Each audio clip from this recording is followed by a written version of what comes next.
I'm going to go through comments and read some of the comments and my responses to them, and maybe talk a little bit more about some of them.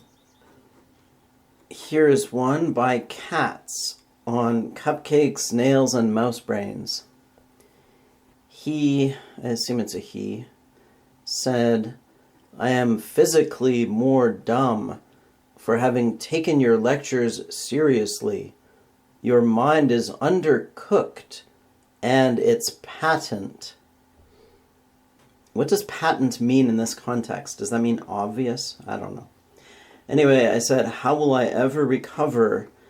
Which admittedly was, not terribly witty, but then his response was even worse. He said, "I suppose you'd be the one to answer that question. I don't have access to your inner state." And I said, "That's so clever. Have you ever taken an IQ test? Instead of throwing around stupid, petty insults, do you have the balls to debate me? I challenge you to debate me in voice and explain how I am wrong about anything. That would be fun." And then he said, "I respect that, and it's merely that I heard my own youth in you, which is about me." Okay. This guy is good at writing sentences that don't make a lot of sense. Anyway, I think what he's saying is that, well, he's older and wiser, and he got mad because he hurt his youth, The undercooked, I guess, means I'm just childish. I haven't experienced the full, broad sweep of human experience yet, okay, or whatever, right? And I'm probably older than this guy, but he doesn't know that, but anyway. And then I said, "Is that an apology? I don't think you insulted me because you heard your youth. I think you experienced cognitive dissonance." Which is usually why people throw around these petty insults, right? They've had some of their assumptions exposed as assumptions and possibly as dubious, like they've been attacked at a level they didn't even know existed, right? They've had something challenged that they've never even thought about, and that makes them suddenly kind of terrified. It's like the ground is no longer under their feet. It's like they've been forced to stare into the abyss. And that's terrifying to people. Anyway, so they experience cognitive dissonance, and then they lash out at the person who's, trying to expand their mind. It's like, "No, don't expand my mind. Fuck you. You're an asshole. You're stupid." But they don't have any counter arguments, and they can't engage in a discussion because they're too triggered. So that's the typical thing. I don't know if this guy has any content on his channel. It's sometimes interesting to check out people, see what they're all about. No videos, one playlist. All right, nothing on this guy's channel, so I don't know anything about him. I'm guessing he's probably coming at this from an atheist position, but who knows. And he made another comment. I should have read this one first, because this explains the nature of his cognitive dissonance.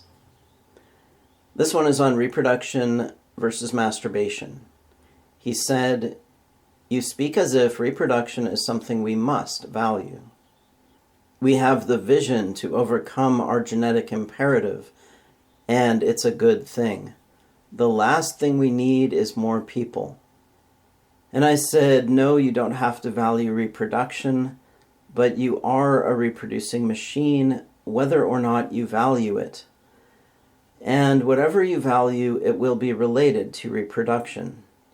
Your desires were created by evolution to make a reproducing machine reproduce. You can't transcend your nature. There is no higher purpose built into you or built into the cosmos. And the future will be determined by who reproduces, because their descendants will be the future population. Those who choose not to reproduce select against their own genes, and so evolution will eventually eliminate such people. We can't transcend evolution." And then Katz said, "We are our nature. Nature is us. I don't question our genes' work to copy themselves. We can see in a way we haven't for most of our existence. And I said, what we can see now through the lens of evolutionary theory is that we are reproducing machines. We can understand our emotions as a mechanism to drive us toward the biological purpose of reproduction. We can see that altruism is self-defeating. We can see that eugenic reproduction control is necessary to maintain modern civilization. We can see a lot of things if we look honestly at the world and ourselves. So, anyway, it's just typical sort of thing, right? People really can't handle the implications of evolution. They can't really handle the truth about the human condition. And when somebody puts it in their face, when somebody exposes them to that truth, they recoil in horror and they shoot the messenger. That's what this guy is doing. He doesn't like the fact that he is a reproducing machine and that everything about him has been selected to reproduce. My guess is this guy probably hasn't reproduced and he is later in life, and so this truth that I'm pointing out, this fact about our nature, implies that he is a biological loser, right? And he probably doesn't like that. Doesn't want to think of himself as a failure or a loser, as a failed reproducing machine. He wants to think of himself as enlightened and superior because he didn't reproduce. And I'm pointing out, well, really, you're just malfunctioning in this environment. And that creates all kinds of cognitive dissonance, right? It throws into question what he views as value or purpose. And it also, it sort of forces him to think about his own nature, right? When we look at ourselves as objects, as machines, that brings out something I call subject-object dissonance. The subject looking at itself as an object, it does not see itself. It does not see the subject. That's the hard problem of consciousness. That when you look at yourself, you say, I am these processes running in this blob of jelly. I'm neurons firing in a blob of jelly. And those neurons have been selected to make me reproduce, and the reason I want to fuck is not because fucking is objectively good or because happiness is good.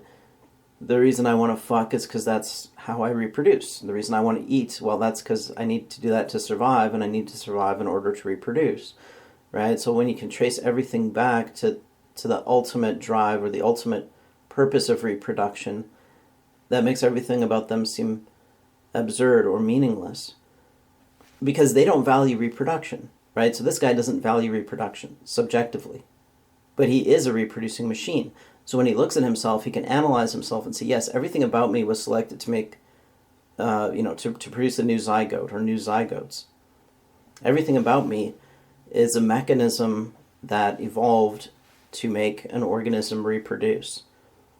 And yet I don't value reproduction. And that does... even though there's no direct conflict between those two statements, there is a kind of conflict between them. And it also raises the question, what is the purpose of life? Which most people have never asked themselves. They assume they have an answer to it, but they don't know what the answer is. It's kind of like the joke in The Hitchhiker's Guide to the Galaxy, that the answer is 42, but they don't know what the question is. Well, most people have never really thought about it, but they just sort of take it for granted that, well, of course life has some kind of purpose, and whatever I'm doing, it must be the right thing, and, they just never think about it. And then when somebody points out to them, this is actually a really important question. What is the purpose of life? This creates all kinds of confusion, right? For one thing, why have they never thought about it? Well, it points out that they're not really in control of their lives. If they've never thought about the purpose of life, how could they possibly be choosing their own destiny, right? They're sort of a puppet of something else, right? Of fixed assumptions or whatever, of intuition. They're hemmed in by intuition. Anyway, all right, I'm going off on tangents. Let's get back to comments. John 3rd on Cupcakes, Nails, and Mouse Brains said, good video. And I said, thanks. Glad you liked it. Zuschauer Quailer on Fertility and Destiny said, Too bad Google thinks this video is alt-right and its biased algorithm is hiding it, when actually it's not about race. And I replied, we're marching to our doom with blinders on, and any attempt to pull back the blinders is labeled evil. So yeah, that video is about demographic transition theory. It's about why demographic transition theory is wrong and why those who reproduce will inherit the earth, which really is pretty obvious. The fact that I would have to explain this in detail just kind of shows how crazy our society is and how our culture, that we're in such deep denial of reality. All right, and he made another comment on fertility and destiny. Before that, he said, so glad I found this video. Basically what I've tried to explain to my family and friends all these years, but explained better. So yeah, share that video with your family and friends, and then they'll be exposed to all kinds of terrible heretical ideas. I think it must be getting into search results somehow because somebody else commented on it around the same time. I don't know what goes on with YouTube, right? I mean, it's just a black box and we don't know what kind of weird tricks they're pulling behind the scenes. We don't know what they're doing. All right, the next one here is by Bilbo Swaggins on cupcakes, nails, and mouse brains. He said, in regards to consent, the ephilist usually responds that there is a moral obligation to not have children because the ethical default for when we don't have a 100% certain outcome for something is not to do it at all.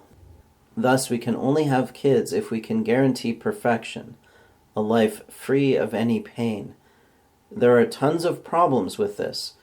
Consequentialism can just say we can't be certain of anything, but we can calculate odds, and the usual response is that this isn't true because we still help people who are in a coma or passed out without their consent, i.e., even if a doctor is doing something extremely risky, he still does it. Every ephilist I've spoken to says this doesn't matter because existing people have a preference to stay alive and that it's ethical to help those who already exist, despite uncertainty since we're reducing suffering. I don't think this succeeds at all, but this is just to clarify. Okay, so basically he's trying to clarify the ephilist. I'm not sure that really clarifies it, though, because that's pretty incoherent, right? I don't think you can make it coherent. What's going on with the ephilist is that they have moral intuitions, and also they're attracted to ephilism as an ideology because it allows them to virtue signal, it allows them to claim moral and intellectual superiority over others. In fact, in a way, it's like a purity spiral within the left or an infighting position within the left. And that's why they like to debate vegans. They don't like to debate people on the right, or sort of on the right like me, because I'm like way outside the domain they're comfortable in, right? What they're comfortable doing is taking things one step further from standard left-wing policies, right? They're out-lefting the left in a sense. But they have moral intuitions like everybody else, and if you show them that their moral intuitions conflict with what you would derive from their moral theory, or at the very least you can't derive their moral intuitions from the moral theory, which itself is based on an appeal to intuition. But anyway, they get confused, they experience cognitive dissonance, and they attempt to rationalize away the divergence between their intuitions and their moral theory. But the reason why moral intuitions are never going to give you a coherent moral theory is that that's not what creates moral intuitions. Moral intuitions are learned from experience in a context, so like you learn all the rules of the game that you're playing, and those rules are highly ad hoc and they involve certain types of deception. They involve, like, society has a lot of deception and pretense and delusion built into it. So morality is a big lie, really. because it pretends that we're being altruistic. And for that reason, and also because it's learned in this ad hoc way, it's not derived formally from some fundamental axioms. It's just learned from living in a world where people are making different kinds of collective value judgments and pretending that those collective value judgments are universal laws, right? So you sort of learn some kind of system of these things, but it's ad hoc because it's learned from a whole bunch of examples without any organizing principles or axioms, without any theory. And then B, morality involves a big deception, right? A big lie. So it'll never be coherent, it'll never make sense. Morality will always be absurd. If you pick at it, if you look at it closely, you'll always be able to pull out absurdities, contradictions, gaps, point out that it's incoherent, point out hypocrisy, and so on. This one is kind of funny. This is by Flib Flagga Flup on discussion modernity and the loss of purpose. He said, I read a lot about war, genocide, famine, etc. I find solace that I live in such a mundane existence. It's a privilege to be underwhelmed, and I can use my spare energy to read and study history. Instead of starving to death or being ill from a curable disease, I am well fed and bored. It's excellent.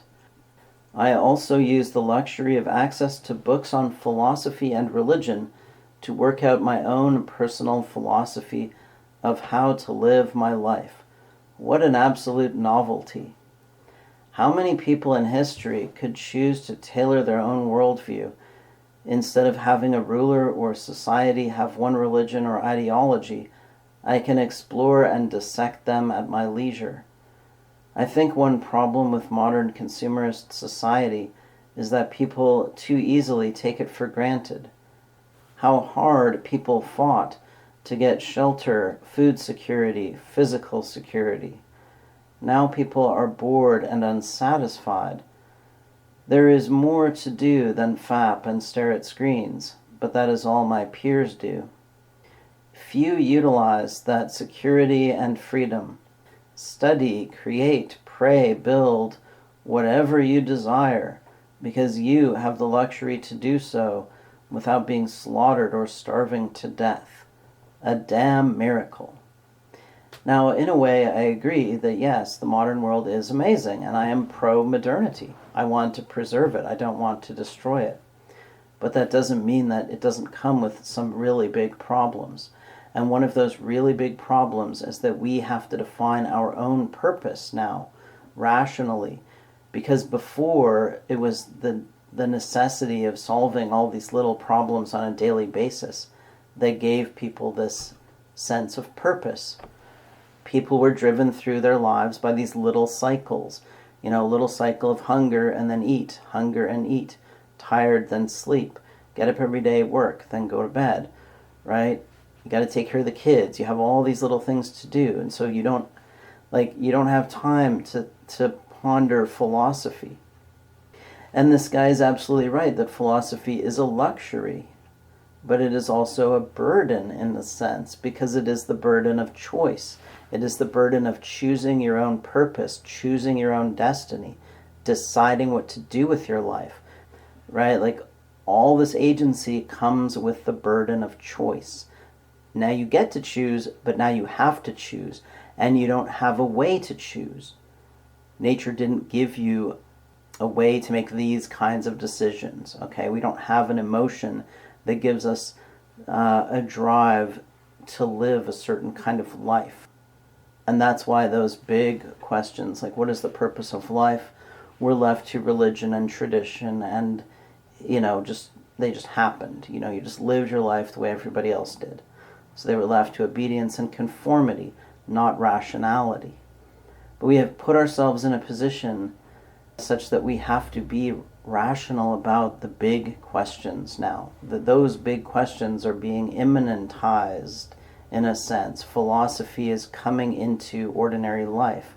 It is coming into the foreground because the big problems are not being solved by the solution to the little problems, right? So like in the past, if you did all the little things you felt like doing, you would achieve the big purpose of life, which is reproduction.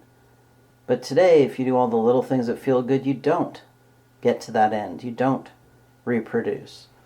And so for the human organism to be an effective organism in this environment requires a higher level theory of value. Or in other words, the purpose of life. And this guy is saying, well, I spend all my time reading about history and philosophy and thinking up my worldview and coming up with all this stuff on my own, yada yada. Well, okay, where are the results of that? And so I asked him, what is the purpose of life? That was my response. I said, so what is the purpose of life? And he didn't answer. So after making that really long comment, when I responded asking, so what is the purpose of life, he just ignored that question. Okay, and now I'm going to read a series of comments by Conundrum on cupcakes, nails, and mouse brains. I'll just read these in the reverse order he made them. He said, your filters prevent comments with links from showing up. Well, I don't even know what that means. I don't know what he means by filters, because I know you can filter words, but I don't think you can filter links, but I really don't know.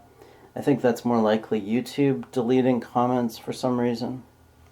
And it's almost certain that what Conundrum was trying to do was promote his own video by putting a link to it on my video, right? So maybe YouTube did correctly identify his comment as spam.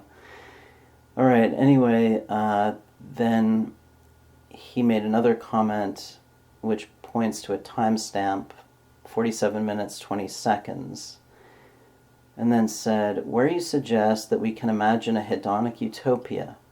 David Pierce published The Hedonistic Imperative in 1995, where he argues that humanity should strive to rewrite the entire biosphere such that all sentient beings experience gradations of bliss and no suffering.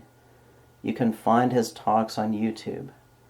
And John Smith replied to that with lol, and I replied saying, I don't think such a utopia is possible, nor would I want it. Alright, then Conundrum made another comment pointing to 42 minutes and 29 seconds. He said, where you present two things of which one must be true. Actually, there is a third option. Cessation of pain does not always lead to pleasure of corresponding intensity/strength. And the third option is actually true. This is so dumb. Alright, and so I replied, no, you didn't pay attention. It says, and I wrote out the text from the slide that he's referring to. Like, he goes to the trouble of putting in the timestamps, but he can't be bothered to read or listen to the content. Alright, this is what it says. If pleasure is the elimination of pain, then one of two things must be true. Number one, all pain that is created is eliminated, so pleasure is equal to pain. Or two, not all pain that is created is eliminated, so pain must accumulate over time. The two options are exhaustive. There is no third option. The cessation of pain does not always lead to pleasure, directly contradicts pleasure is the elimination of pain. Right? So he's not getting what the point of this is. I was demonstrating that in Mendham's view of pleasure and pain is absurd. But he didn't bother to listen or read. He just blabbered, trying to promote himself. Anyway, then he responded, and then he quoted me saying, no, you didn't pay attention. And he said, you're cute, but yes, you're right. If the, and then in parentheses, false premise holds, then indeed one of the two options must be the case. This is so stupid because the whole point of that slide is that the premise is false. That's the whole fucking point. But he's so stupid, he thinks I'm saying the premise is true. I mean, he just doesn't get it. Like, how can you be this stupid? Like, I mean, it's just annoying, right? When I go to the trouble to clearly present things, clearly state them, they're in a fucking slideshow, you can read them, you can listen to them, Like, it's almost foolproof, and yet a bigger fool will always come along and misinterpret it. It's just amazing. Anyway, I said yes, and the point I'm making in that section is that the premise must be false. Pleasure is not the cessation of pain. My theory is that pain is an increase in an underlying variable that we could call drive or motivation, and pleasure is a decrease in that variable. If you have another theory, you should work out the details and present it. As for being cute, well, it was a really dumb comment, and you obviously weren't paying attention. Then he said, I don't need yet another theory of emotion and motivation. There already are plenty of them. Well, I'm sure he couldn't name one. I'm sure he couldn't explain one of them. Okay, so that's why I said work out the details. But he's saying, well, I don't need to work out the details.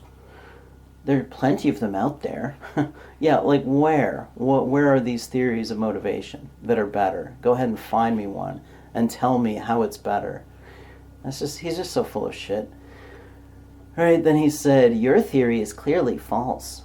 We often do things when we're not in pain, yet we're motivated to continue doing them. Right, which my theory implies, dipshit. I mean, this is what I specifically said, and I went through examples of it. Like, when you're eating, you're feeling pleasure from satisfying your hunger, but you're motivated to keep eating. So I used the examples. I've said this more than once, and he thinks I'm saying the opposite. Right? So he's arguing against the opposite position to what I believe while telling me that my theory is false. What a fucking idiot. I can't stand this bullshit. I hate people like this. If you want to engage in a fucking discussion, you have to listen to what the other fucking person is saying. Don't come on my video and tell me I'm wrong when you don't even fucking know what I'm saying. You can't be bothered to listen to it and respond to it. You'll just make something up and respond to that instead. Right? So fuck you. Go do it somewhere else. Go play your stupid game somewhere else, you fucking pissant. God, it's just it's such a fucking waste of time. And then he said, we can also be injected with a compound that makes us feel great pleasure, even though we weren't in comparably great pain before. Right, which is an example I use all the time, and I explain that. And that's again, one of my favorite examples. You take opium, you feel pleasure. Why do you feel pleasure? Because you eliminate motivation. Not because you eliminate pain, because you eliminate motivation. So I've explained all these things. My theory explains these things.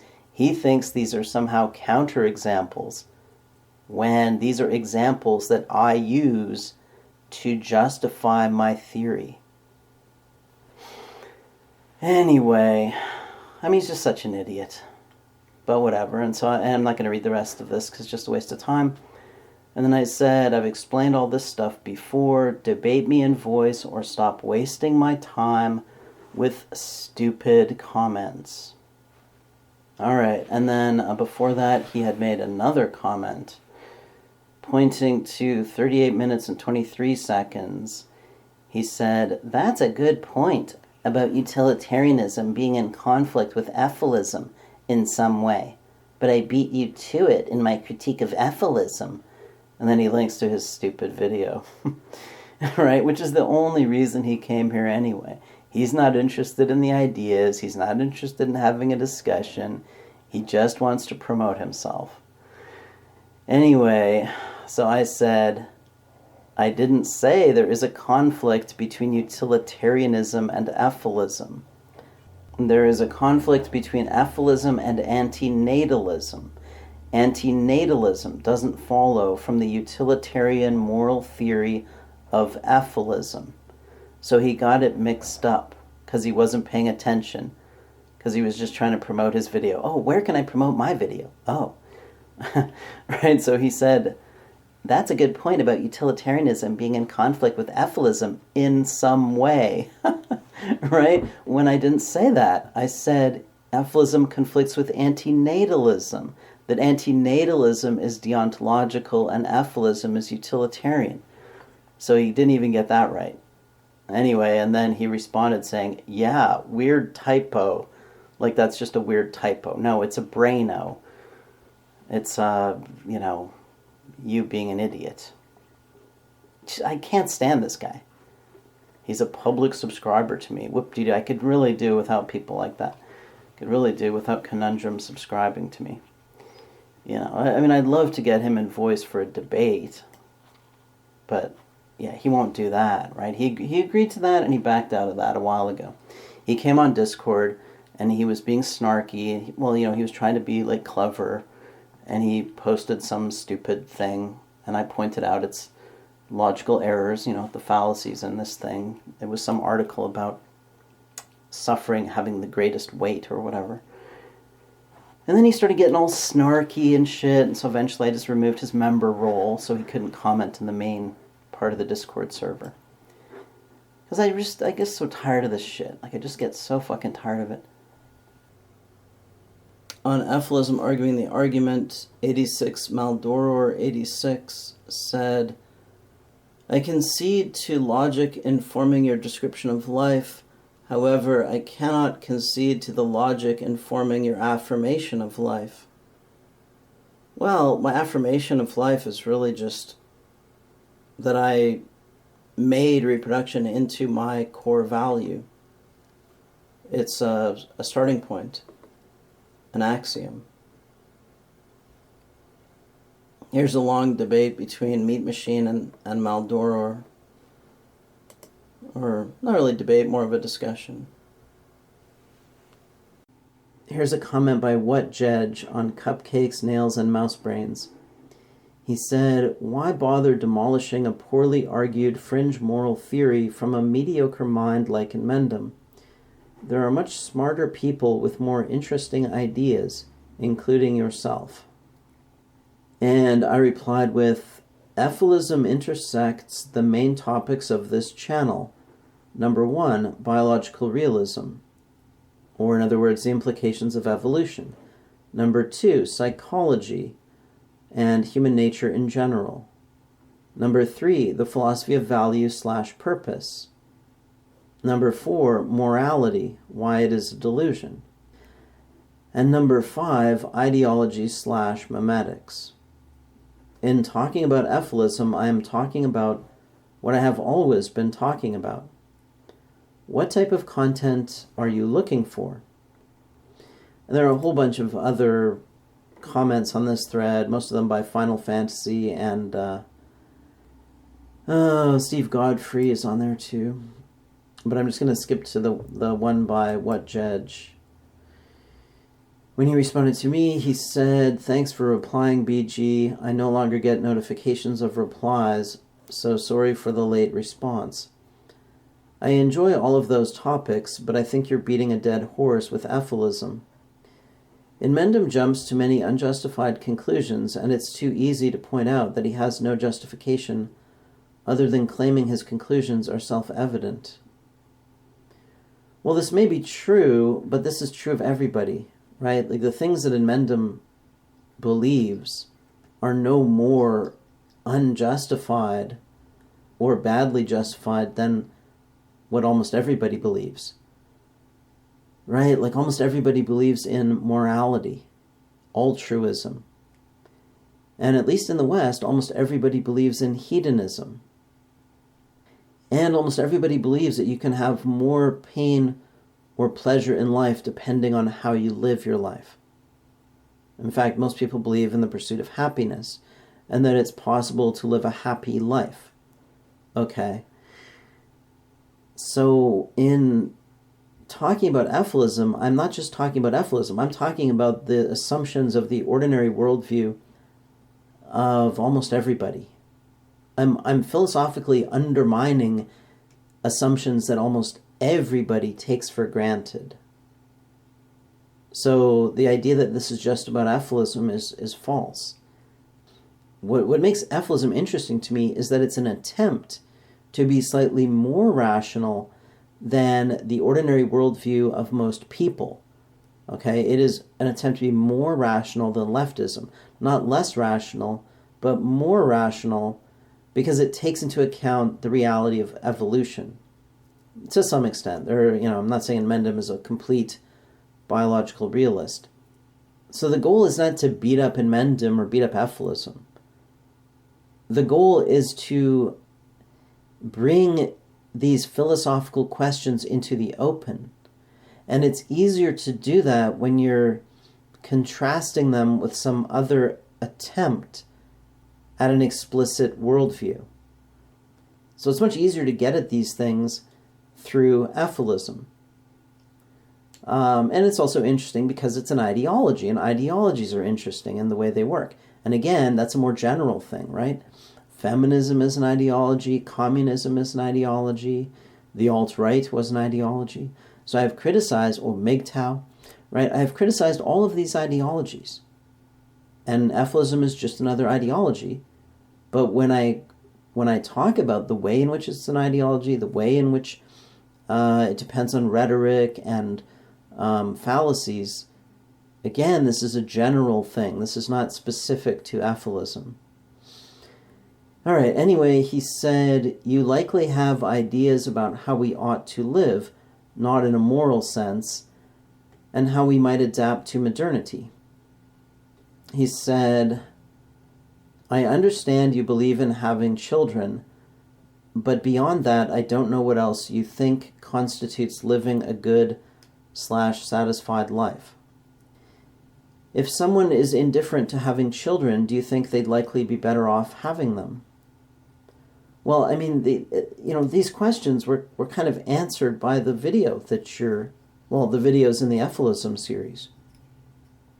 And some of the presuppositions of the questions were negated. Like, I don't think there's such a thing as a satisfied life or a happy life, because that's not how the brain works. The brain is always generating motivations. So you're never going to be satisfied. You're never going to be happy. You're never going to look back in your life and say, oh man, I got everything done that I wanted to get done. I did everything that I wanted to do. No, you're always going to have regrets, and you're always going to want to do more, and you're always going to go to your grave wishing you had done more. That's just life. Okay, so what I said in multiple of the efilism videos, and also I've said this in other places, is that I value reproduction. Now, I'm not saying that we must value reproduction. That's another thing I've said over and over again. There is no foundation for value. So I can't answer these questions in a generic way. I can't say you must reproduce, or your life would be better if you reproduced. Biologically, it would be more successful if you reproduced, right? Like if you had children, you'd be biologically more successful because you're a reproducing machine. But this is the whole point. For me to evaluate your life, I have to employ some standard of value. I have to say, well, I'm going to measure you by the standard of, did you reproduce? How much did you reproduce? Okay, and you might say, well, I reject that standard. Well, I can't force you to accept it. And I can't pull it out of logic, like Mendham pretends he can pull hedonism out of logic, or altruism out of logic. I'm not claiming to be able to do that. You as a subject are the authority over value, your own value. And I'm the authority over my own value. See, I could say what we should value, but to do that, that's a should, and it would require a value standard to be in place, right? So I can only do this a posteriori.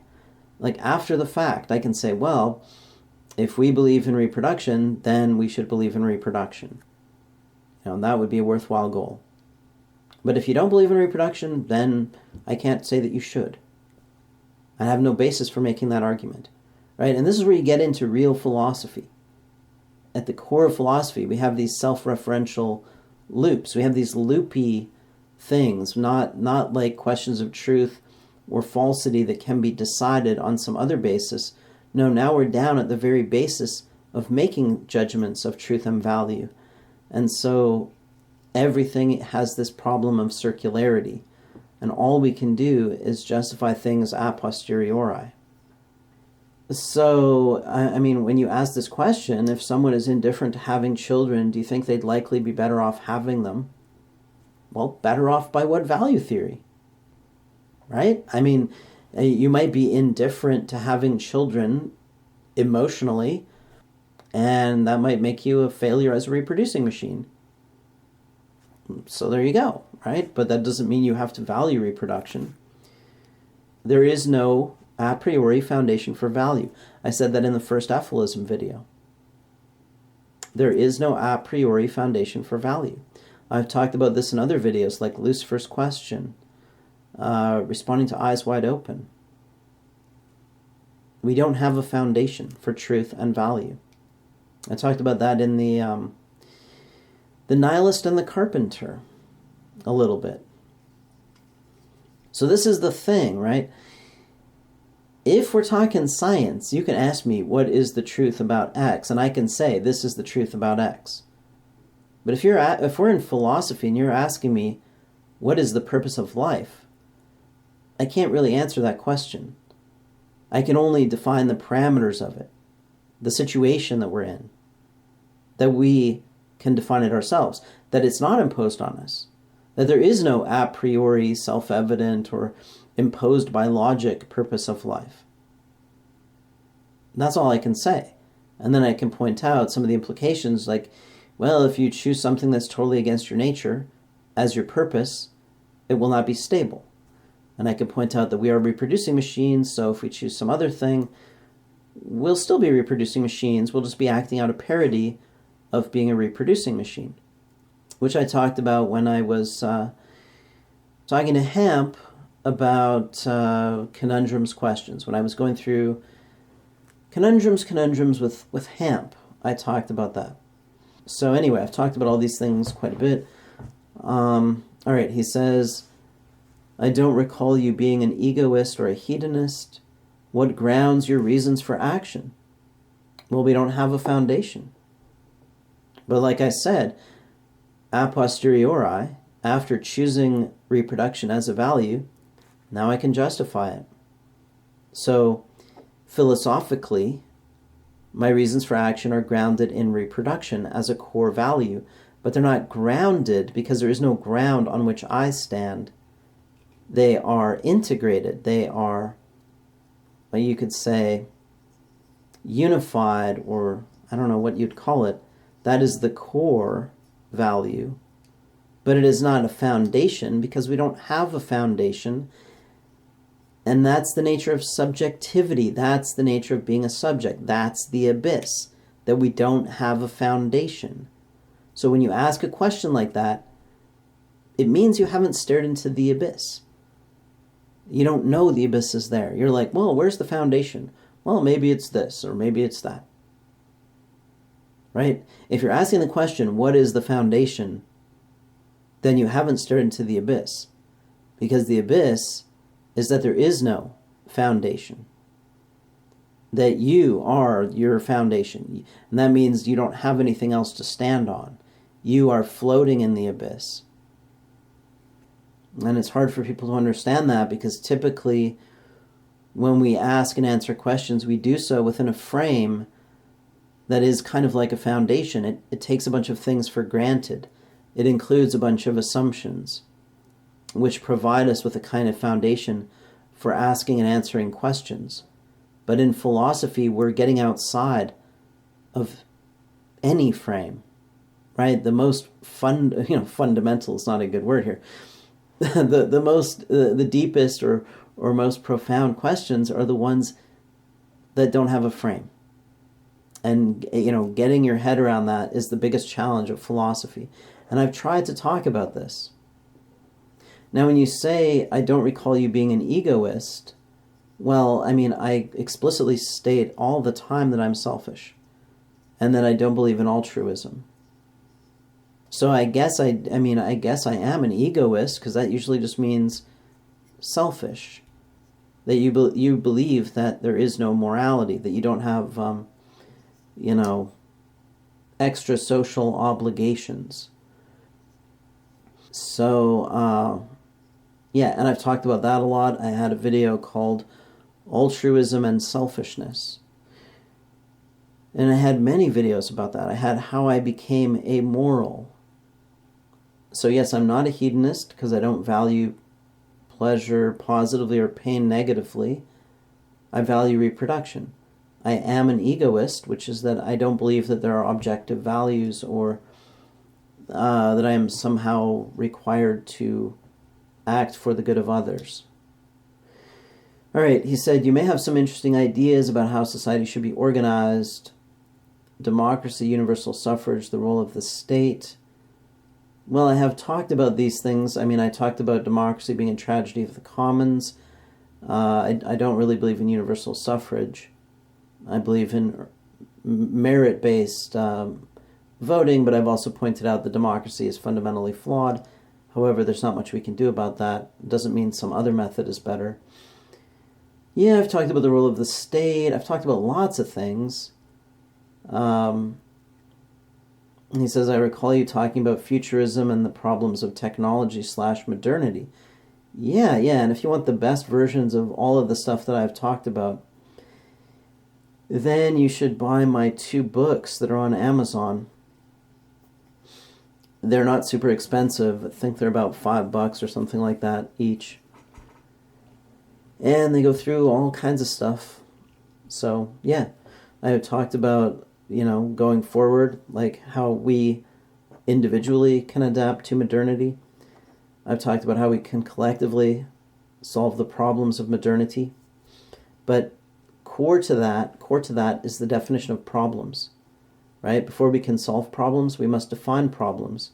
And to define problems, we must have a value theory. We must have individual values and collective values.